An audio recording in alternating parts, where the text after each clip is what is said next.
Alô, alunos do 9º ano, né? Professor Jean, professor de ciências. Nós estamos trabalhando a questão das células, né? As células tronco e da clonagem, como vocês viram no vídeo passado, com as questões propostas para vocês realizarem, e a gente está organizando a questão da correção delas com vocês essa semana. Ok, lá na questão número 1, né, falou sobre o processo de clonagem, como se dá, né?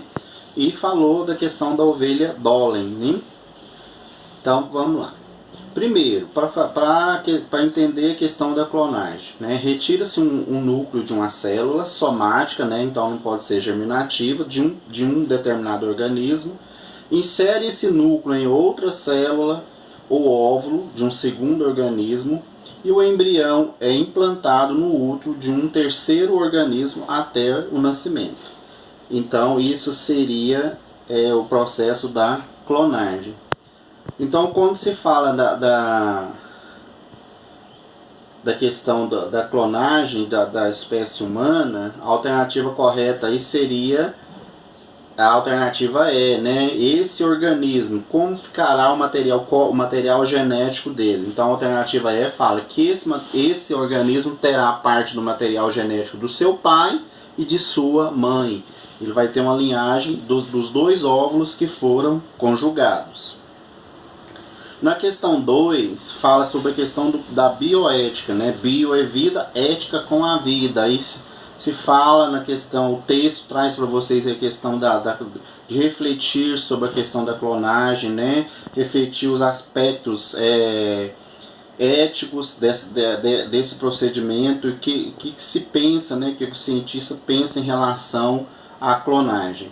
E a alternativa correta da questão 2, a respeito da bioética, é a A, né? Que é refletir sobre as relações entre o conhecimento da vida e os valores éticos do homem. Lá na questão número 3, ele deu uma imagem para vocês analisarem aí do nascimento de gêmeos, né? Uma imagem 1, onde os gêmeos estão separados, né? Eles não são oriundos do mesmo óvulo. E na imagem 2 são gêmeos que são oriundos do mesmo óvulo, né? Aí ele perguntou qual deles é exemplo de clonagem, né? Então esses gêmeos que não são do mesmo óvulo, eles são chamados de gêmeos fraternos, né? E os gêmeos que são nascidos do mesmo óvulo, eles são chamados univitelinos. Então, exemplo de clonagem aí na questão número 3 são gêmeos univitelinos.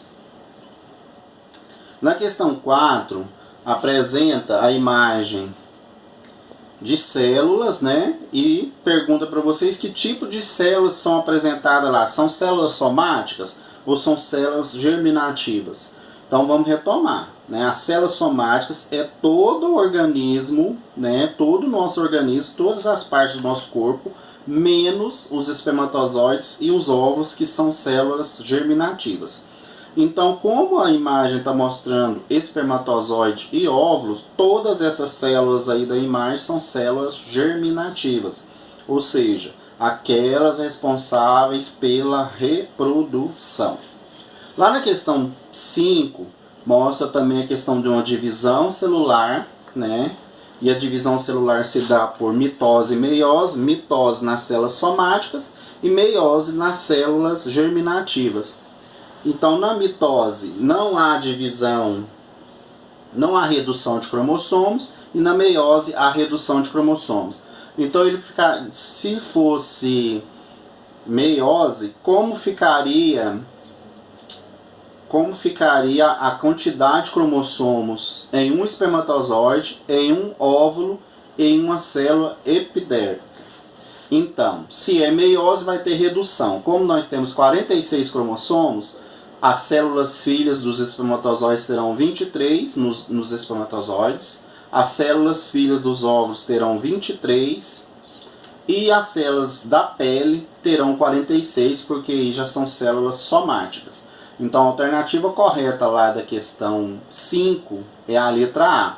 23 espermatozoides, 23 óvulos e 46 cromossomos nas células epidérmicas.